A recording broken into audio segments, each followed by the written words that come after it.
Hey folks, it's Janek Gwizdala. It's the Janek Gwizdala podcast. We seem to have gremlins in the pedal board. Did you hear that? What was that? Sleep, gloop, sleep, sloop, leap, gloop, sleep. There's something with the FM on by Iron Ether. Maybe it's because it's one of the first prototypes. I'm not sure. It's one of my favorite pedals. I'm going to play it for you a little bit just to... Ooh, and especially with the Nucleo, Cornerstone, Paul Davies. If you didn't see the last episode all about that new pedal, go check it out. It's the last episode of the podcast. Just beautiful reverb. But yeah, we had some little artifacts there in the sound to open up. I was kind of getting into my groove and working with the octave pedal. I've got the RKM out here for a reason, which we'll get to in just a second. And which it is not very comforting that there are gremlins in the pedal board because I'm leaving on the road in a couple of days just to go out and play a one-off in Hampton, Virginia. If you're hearing this, we're going to be at the Phobos, however you pronounce it, Jazz Festival, Hampton, Virginia, with Vital Information, the 26th of this month. I believe that is Friday. But yeah, there's a reason the ephemeron is on my pedal board.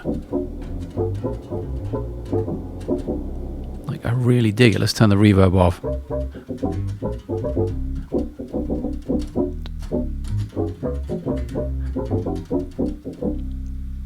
And the reverse direction of that.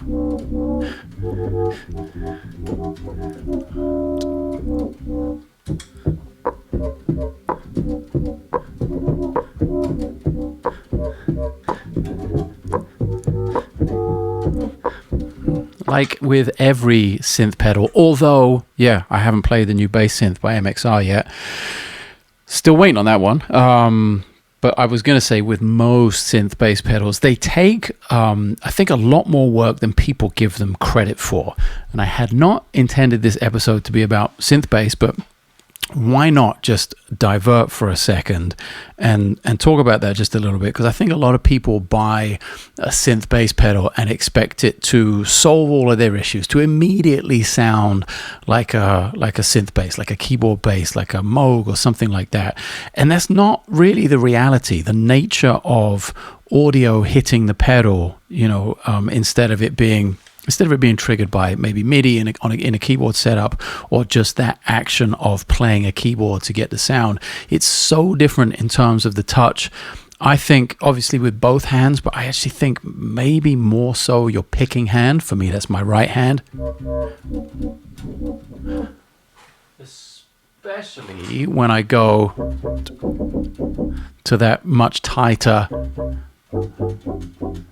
sound with almost no decay, very small filter, and there's very little FM element in it. Hang on a second.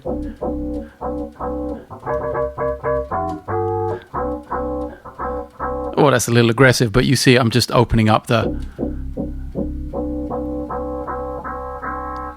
FM knob. The frequency modulation knob. What is it? The two kinds of is frequency modulation and subtractive synthesis. I forget the labels of it, like the two main kinds of synth production like that. But anyway, to get to the bass guitar specific thing of that picking hand, it takes a lot of touch.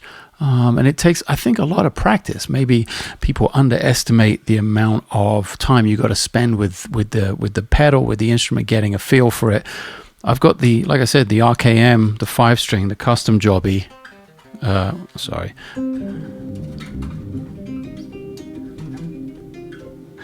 My collaboration with RKM, the 5-string, this super limited run we did. And the reason I've got it is not only is it a great instrument to work with and to practice with and record with. I'm going to be taking it on a record date in a couple of weeks. I'm not taking it out on the road this weekend, but I am playing it on some things where I'm recording it both at home and out in the studio here in LA. I'm also really excited because we're at the point where these instruments are shipping to the people who purchased them some months ago when the pre-order went out. And there were only 10 instruments made. And they all got gobbled up immediately, like in the first 30 minutes or something crazy. I believe we got an insane amount of requests for them and could have done 5 times that amount quite easily, I believe. But yeah, they went, and there's a video out by the cats at Empire Music in Pittsburgh. I'll link that in the description below. That'll give you a much more detailed and in-depth look at the instrument than I can possibly give you. Is this out of phase? I'm definitely having some pedalboard issues today. Look at that. Well, I'm glad I've got the in-ears in and I'm hearing that, so I can take care of that before I leave on the road.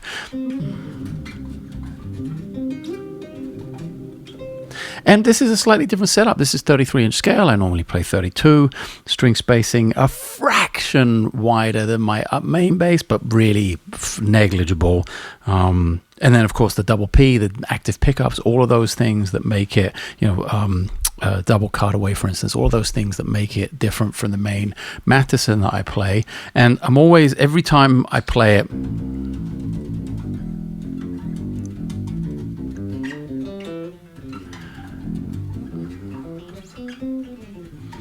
I'm always pretty amazed. I'm always pretty amazed by the clarity of it as a bass. This is set up with a high C and slightly out of tune high C. I apologize for that.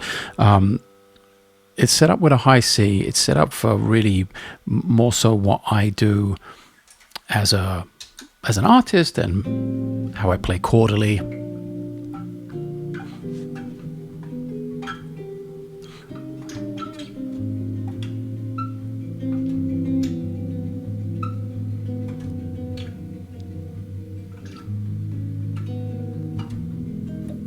To do all of those kind of things, but I'm always amazed at like the integrity of the actual bass of it. And this is by no means a big commercial for the instruments. They've all been sold. They're all done. It's over. So this is just pure enjoyment on my part and sharing some of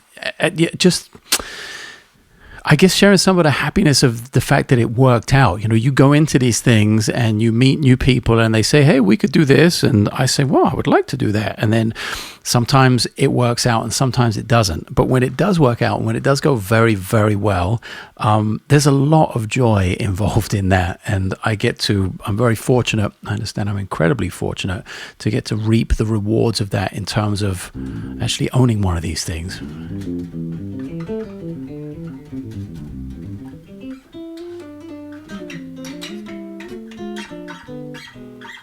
And also, just maybe the greatest thing for me about it is learning a bit more about the process.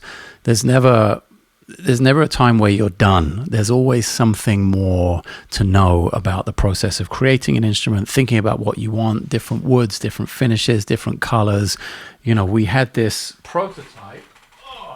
This guy over here, the first one they made me, the gray, that was kind of polarizing with a lot of you guys. Some people were like, oh, I love that. That's the color. Why don't you make that the actual color of the bass? And other people were like, no, the thing looks terrible. So obviously you can't please anyone, and nor were we trying to. We weren't playing for the audience when we did this. We were really working on something that was like, oh, I like this. Not do I like this, I actually love this. I'm actually going to play it and it's actually going to work for me. And hopefully enough people also feel the same way, and it works out as a viable business venture as well as just a great fun experiment, musical experiment, making an instrument. But there are so many things about that, even though, yes, I know a little bit more about woods than I did 20 years ago. I know a little bit more about pickups than I did 20 years ago, and strings and all kinds of technical things like that. But I'd never really put that much thought into the design side of things and colors and how this thing, the ergonomics of it. And we moved the input jack, for instance, little details which ended up becoming really key to the success of the build. And I'm not exactly sure 100% what specific things resonated with the people who bought the instrument, whether it, and I'm really curious to hear from you all. I'm guessing if you heard about the instrument, you probably weren't just a casual bass fan surfing the internet and came across it. You probably heard about it here first. So perhaps you know my music and my playing a little bit. So I'd be really curious if you're one of the people. Get in the comments below the video and give me some feedback. I'd love to know what it was that attracted you to want to buy the instrument, to want to play one of these things. And for me, like I said, it was super interesting to dig down into these smaller details that aren't just, we're going to make the neck of this and the body of that. It's like, where exactly are we going to put the input jack, and how's the layout going to be, and what preamp do we want? What do we want the preamp to be able to do for the player, and how does it best fit with this kind of fairly unique at this point, pickup configuration. All those little details, super fun. And yes,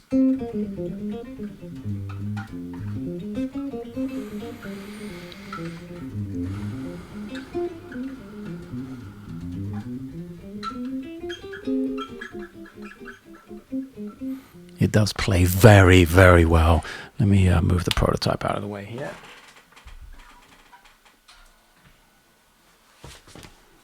Oops. And locking. I hadn't been using locking like strap. What do you call these? Strap locks. I haven't been using strap locks for such a long time on my strap. And of course, the other thing I want to talk about with this especially is how it reacts and how it hits the pedals, because it's such a different instrument. Obviously active versus the passive bass I normally play, sitting back there in the corner. You probably can't see it in the dark.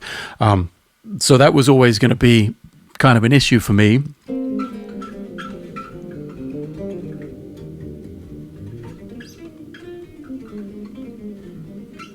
How do I balance out my touch for multiple instruments? I don't change instruments that often. It's not like one day I'm playing a P bass and the next day I'm playing a Stingray and the next day I'm playing the RKM. I tend to stick with this RKM, with the 4-string RKM, and with my 5-string Matheson. So I've got 3 kind of variables there. And what I wanted was for the variable not to be so extreme when I picked up this bass, which is similar, which is, I guess, the most similar in concept to the Matheson, being 5 strings, high C, and that I can do sort of all my stuff as an artist on it. So that variation of hitting the pedals as a active bass was really important to me, that it didn't make such a massive shift. And of course, I can play in passive mode, so I can hit the pedals passively. But for the kind of music I choose to play on this and the kind of gigs I choose to do on this, I'm choosing it for the passive element and for the double reverse P pickup configuration. So I don't really want to try and make it something that it isn't in order to do the thing with the pedals. And man, it feels really good, especially like what you heard up front.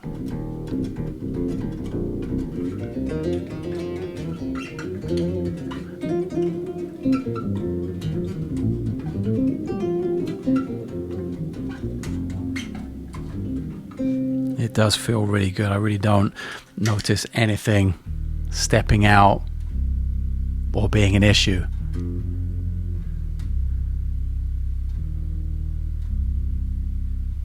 You hear those artifacts again.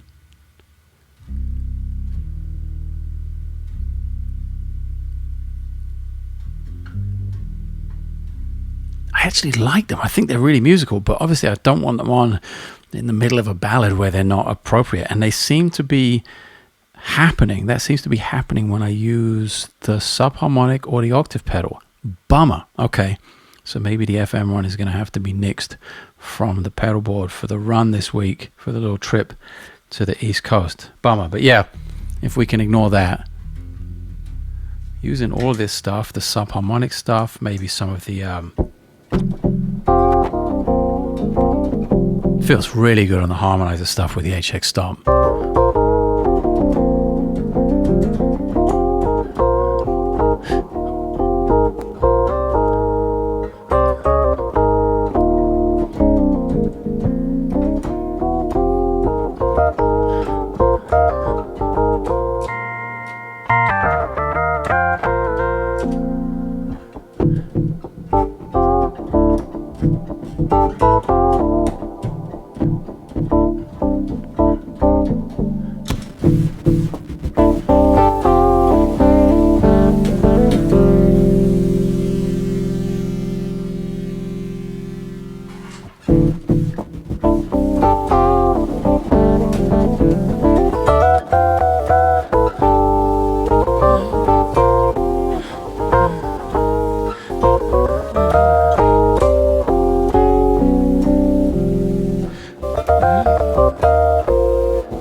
That is something I want to introduce to the pedal board in the not too distant future once I figure out how to do it real estate wise, is to have kind of split channels, a double stereo output. I've talked about this a little bit before, and have a stereo switcher so I can have stuff going on in two loopers essentially, or at least stuff going on in one looper, and then split whatever I'm playing over the top of it into a fresh stereo output, so it's not as muddled, especially when there's an amp. I mean, I'm not going to be monitoring with 4 amps on stage to have true double stereo, but I'm sure if you've used a looper before and you've stacked a few things on top of each other in that looper and you monitor through an amp, it's not really set up for full range. You might get great clarity in the bass range and the bass register, but as soon as you start stacking synth stuff on top and high register stuff and percussive things, it starts to get muddy. So I'm really trying to find a way to clean that up and make that element of my sound a much clearer voice. It'd be really amazing if there was a pedal that had double stereo outputs and a parallel sort of loop switcher, or just a stereo switcher in it to switch between the two. That'd be an amazing utility pedal, and probably just party of one in terms of how many units they might sell. Maybe Henrik Linde would use one as well. I don't know. Maybe Daniele Camarda. I don't know, maybe there are 3 of us that might want that. But other than that, I guess most people don't want the ball ache of having to think about all that routing.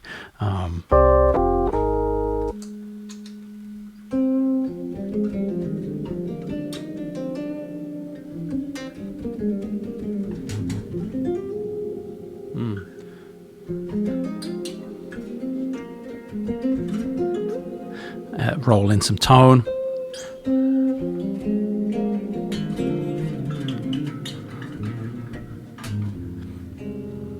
Yeah, like the range on this thing is pretty amazing once you start messing with the EQ and the tone.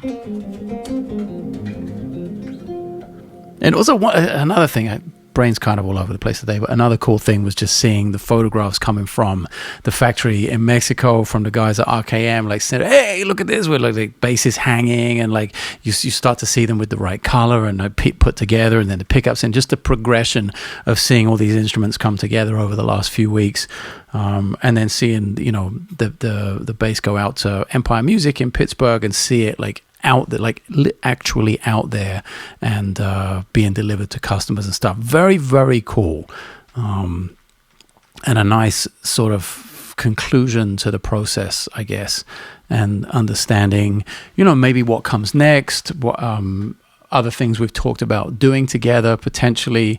There's of course the option to do a different color at some point. I think that was always on the cards, in a nod to similarly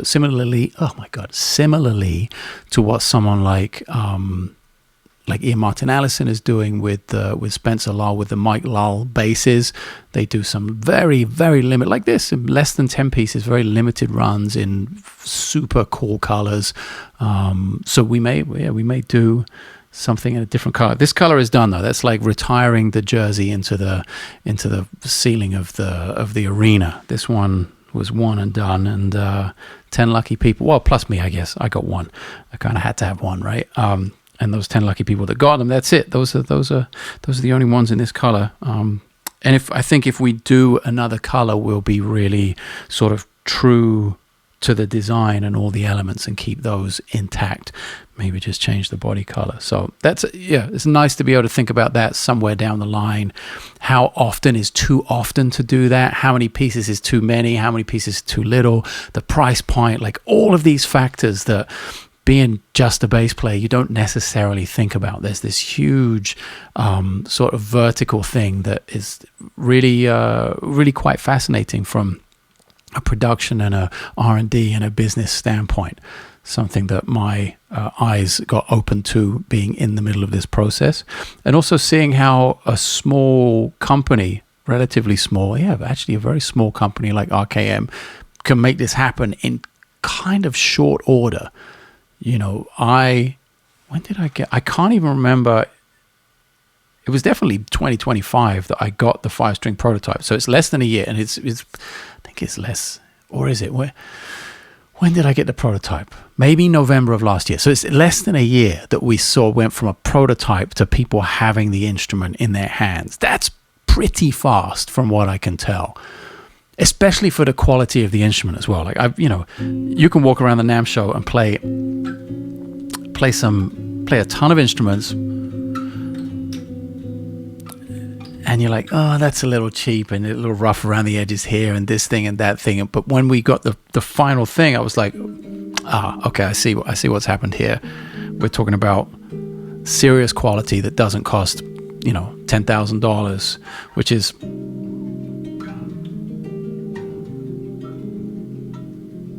really nice to see. It's really nice to feel.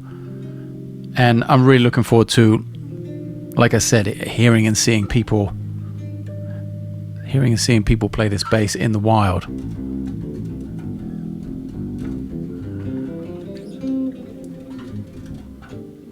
One thing I will say, this got me thinking from earlier about the pedals and about that synth bass thing, and how you really have to work on the touch and the feel and the muting.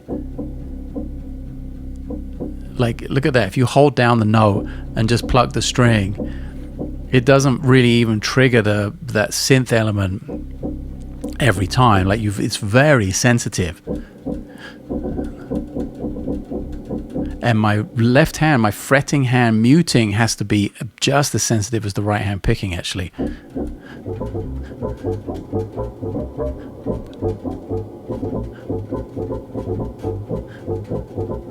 Whoa, that is actually not that easy to do. Because look, you can easily make it glitch if your muting is bad. But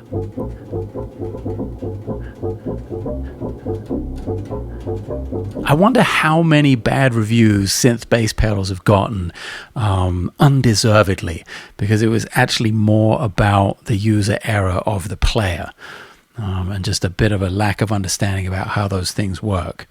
And I'm not sure that we should be asking or requiring of builders to quote unquote fix that somehow. I think that is the nature of dynamics when it comes to those pedals. And it's not obviously not, it's not exclusive to just a pedal that does it all. If I kind of set up a two-piece, if I have a sort of a sine, where's some volume here?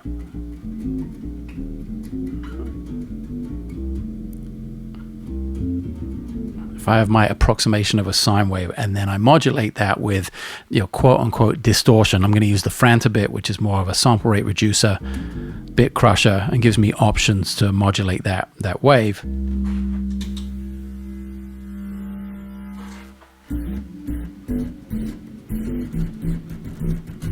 Again, can get really muddy if your muting is not good and your touch on the picking hand isn't great.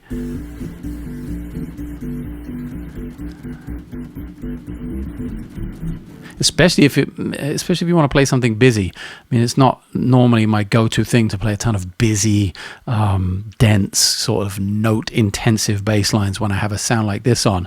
But if you want some clarity, let's see.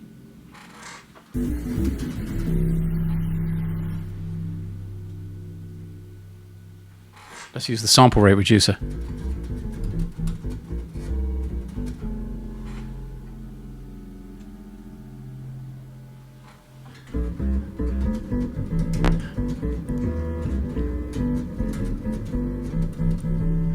If I can find a groove to play to here, if I don't have so many hundreds of tracks that I've just added to my iTunes. We'll talk about that in a second, actually. Let's see, what do we got?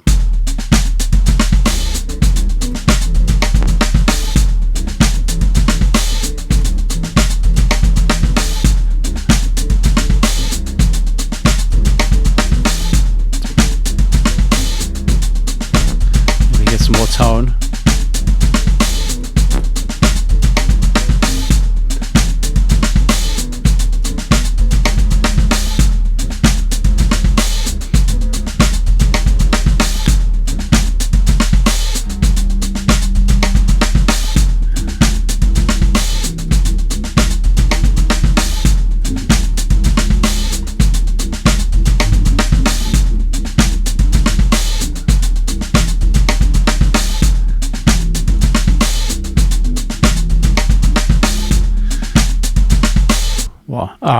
Yeah, I probably would use something a little bit more, a little clearer than that, maybe, to cut through the mix. This is very sort of off the cuff, but you get what I'm saying, I hope, in terms of, and let's use the FM on as well, because that's a little more challenging to control. But it's all about that articulation and about that touch with either hand.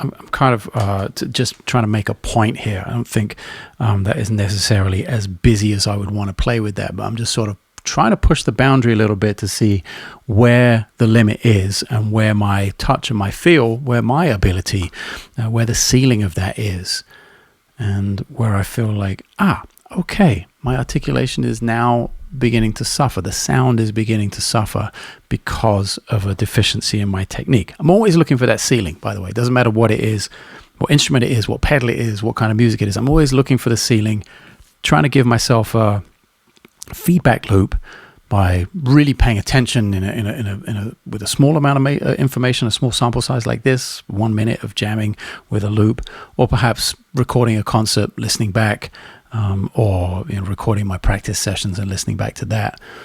I'm always trying to give myself that positive feedback level, like, and it's critical. It's like self-critical, but in a very positive way. And the positive element is that I'm going to be critical. I'm going to find the mistake. I'm going to find the ceiling and say, what can I do to now improve that situation? Where can I go from here? Where can I make gains? And that has of late been really about concentrating on listening more so than chops or technique or the real technical foundation of the instrument, which after, everyone's in a different place in their journey, of course. And after 35 years or so of doing this, I'm in a place technically where I don't have to make huge improvements. There are many, don't get me wrong, there are many deficiencies technically in my playing, and I'm constantly working on them, but there aren't huge leaps. Like I'm not making the kind of leaps I was when I was like 16, 17, 18, something like that, where I was really discovering massive technical breakthroughs in my ability in basic motor skills. Now it's really about the listening thing and listening to as much music as I can away from the instrument, sometimes random, but a lot of the time it's specific to what I'm doing, what I'm working on, what I'm writing, who I'm working with, where I'm going on tour, all those kinds of things. And lately it's been really about having the discipline and the focus to listen to those practice sessions, to listen to those live shows, and I'll hold up my voice memo thing to the, what do we got here? Show from Thursday last week. Oh, I just went randomly scrubbed down the thing, and it's actually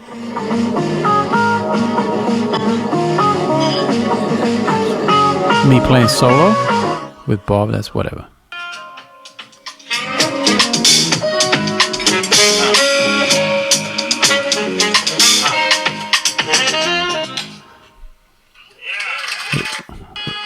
We're playing the hit.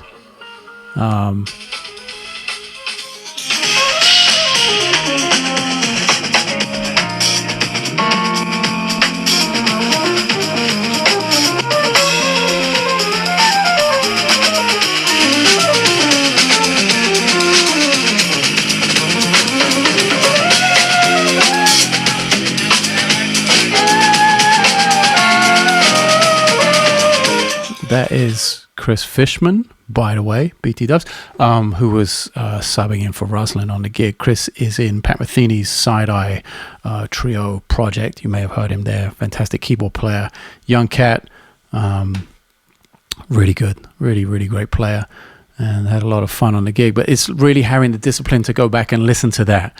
I hate the sound of my own voice. Like when I edit these videos, it is... Yes, I'm getting better. I've edited thousands of videos at this point, but still, after all that time of listening and having to edit my own voice and just go like, podcast after podcast after vlog, it's just the worst. I'm sure there are people out there who have similar things. That they hear their own voice. Oh my God, is that what I sound like? Not a fan at all.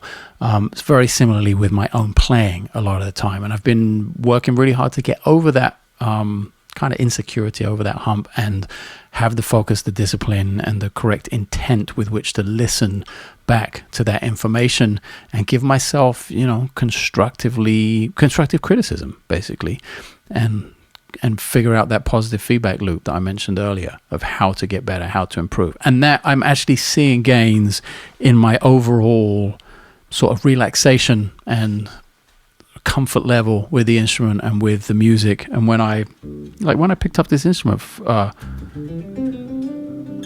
it's probably been a week since I played it, and I just grabbed it right before I hit record. Didn't do any warming up. Oops. And I'm really not thinking about it at all. There are no hitches technically in that sense, and I can really focus on talking to you, recording the podcast, having this stream of consciousness conversation with you guys, and not have to worry about the instruments so much. And that's really come from listening more and more and more. Of course, I've listened to music and worn records out and listened to songs thousands of times and transcribed things and done all of that stuff over the years. But even now, after 35 or so years, I'm finding a way to turn that up even more and to be more focused on it. And it's a big win. Like I said before, everyone's at a different spot in their journey, and everyone requires something different for where they want to go. But if I leave you with any advice, on this episode, I could definitely see you arriving at a similar spot to me at this stage of life. I'm in my getting on for late 40s here, about to be 47, to give you an idea of the timeline. And I could definitely see a lot of people arriving at that at a similar place. And I speak to other musicians of a similar age, and I've heard the same story many, many times, where people are like, yeah, I'm sort of easing off the pressure on how it is I physically play the instrument, and turning up the focus on what it is I listen to and how it is I form my ideas and how I make better choices as a musician. And that filters all the way down to the playing and makes the playing so much more natural and fluid and relaxed, which is super fun. Now, before we get out of here, I mentioned, I guess, a week ago or so, or 2 weeks ago, when I launched the record store on the website. I've been going kind of crazy in terms of all the shows I've been uploading. I just put one up there from Argentina. That's the most recent one. But yeah, there's probably 35 or 40 shows up on the website right now. It's all linked below. It's called The Record Store. You can find it at my store, janekgwizdala.com. And it's varying degrees of quality, admittedly, not that great, a lot of them, but they do capture that live thing. And of course, the price reflects that as well. For, I'm not charging $100 for a show or something insane.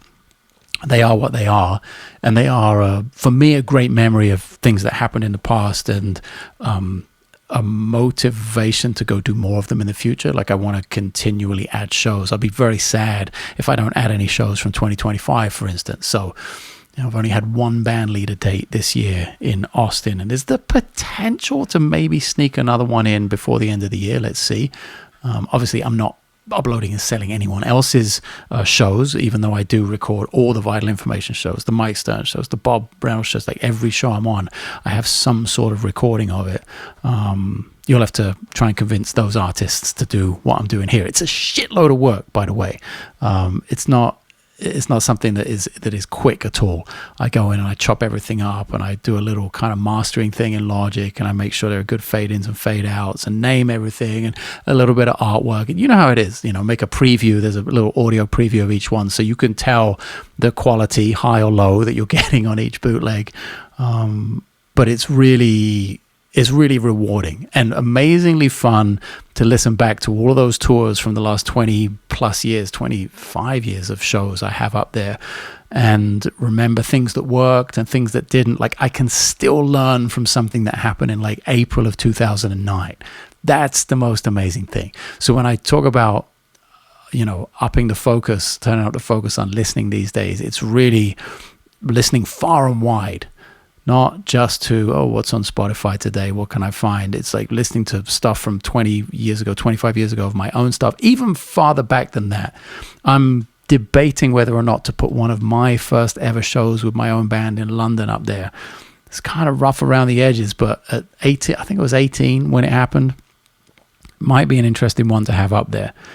And it'd be interesting to have something from like 96 or 97, like in there. That look, just looking at the date looks really far away. I mean, the guy Chris Fishman that I was talking about, the keyboard player that subbed in Bob Reynolds' gig, he was born in 97, and I'm talking about uploading my first show with my own band from then. So gives me some perspective on how far I've come, what's going on, what happened then, what I can do better in the future. Don't forget, we are here in September. Man, we're getting only a month away from the launch of the new book, How to Transcribe. Pre-order is available below. What I haven't announced before, and I probably should have started this podcast with that, is that I'm doing something a little different with this one in terms of adding an hour, about 45 minutes to an hour-long masterclass. Depends how it gets edited down, but that's the plan. I want to add this video masterclass with the book. It's one of those things that with transcription, with the explanation of it all, I didn't really feel like I could just do little 1-minute videos, which are great if it's just a scale and I'm trying to give an example of a 2-octave scale. A 30-second video with no talking is fine to show people fingering and where that sits on the neck of a 4, 5, or 6-string bass. Great. With the transcription thing, I think it would be nice to have something that you can go back to and sort of test yourself with. If I'm playing sort of intervals or different qualities of chords, you can go back and work on that and use it over and over again. Of course, there are going to be audio elements to this, and and sort of quizzes and stuff like that. But I thought the video would be a longer form video, like a masterclass style video would be very applicable for this material. So that's what's in there: physical book, a signed physical book, digital book, and the masterclass, as well as other videos and other audio. That is what is available in the pre-sale.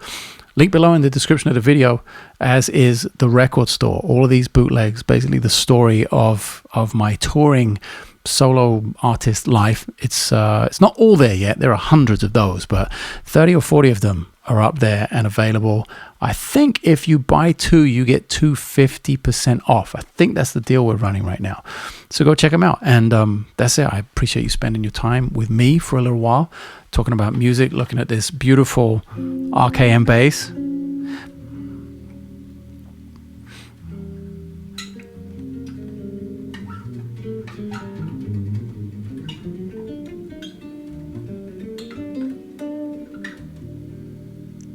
Love this thing, and congratulations to all those people who managed to get one when they came out, and I believe they are sort of heading your way now, and I can't wait to hear from you and hear what it is that that you love about the bass and what attracted it to you in the first place. All right, catch you cats soon.